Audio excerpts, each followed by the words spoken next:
Welcome guys, my name is Valkia and we're going to take a look at how to play a better Pharah. I came from a background playing Quake, so I was able to get on with Pharah pretty easily. If you played Quake or Unreal Tournament, anything with a projectile rocket, you should be able to get on with Pharah pretty easily too. In the first exercise, we're going to look at standing rockets. This is just to learn the projectile speed. Like Widowmaker, a still Pharah is an easy target to take out. But in this exercise, we're doing it just so you can learn the projectile speed of the rockets. Stand on a ledge and try and make your rocket projectile collide with the bot. The more you do this, the more familiar you'll become with how fast the rocket travels.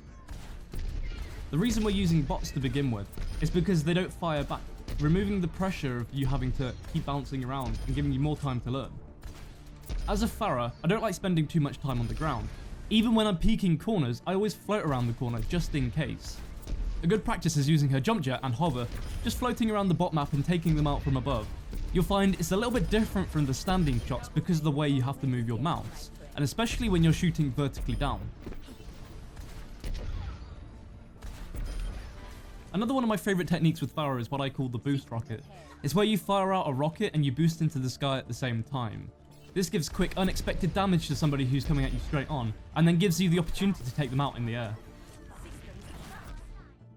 I've no idea why, but I only started using Pharah's E pretty recently, at least effectively. Pharah's E is Concussive Blast. It can knock enemies off the edge of bridges, maps, and it can also get you out of tricky situations quickly. I also love Pharah's Concussive Blast because once you spawn, if you die, you can use it to get back into the action quicker. I run out of the spawn room, I boost up, turn around and use it against the wall. This will then launch me forward so I can get quickly back to the capture point or to the payload.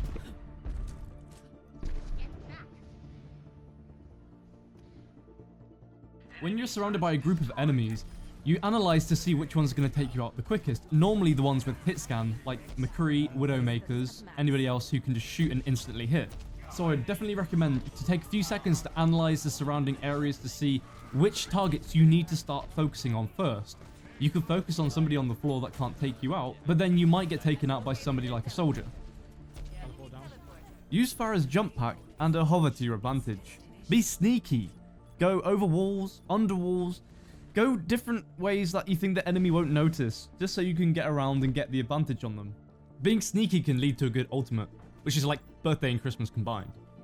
I've also done a good tutorial video on how to do good Pharah ultimates. It's pretty much the same as what you're about to see, but a bit more in depth.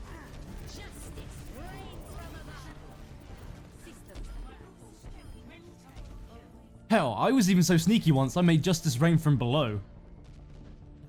This was a bug I found on the map Nepal. You go underneath and use ultimates and other things like that. It's since been fixed. So be sneaky so you can do less of this and more of this. OT!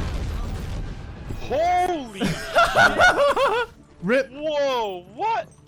Be sure to check out other videos that I've produced. If you've enjoyed today's video, make sure to subscribe, drop a thumbs up, and drop a comment if you really want to. Thanks again, guys.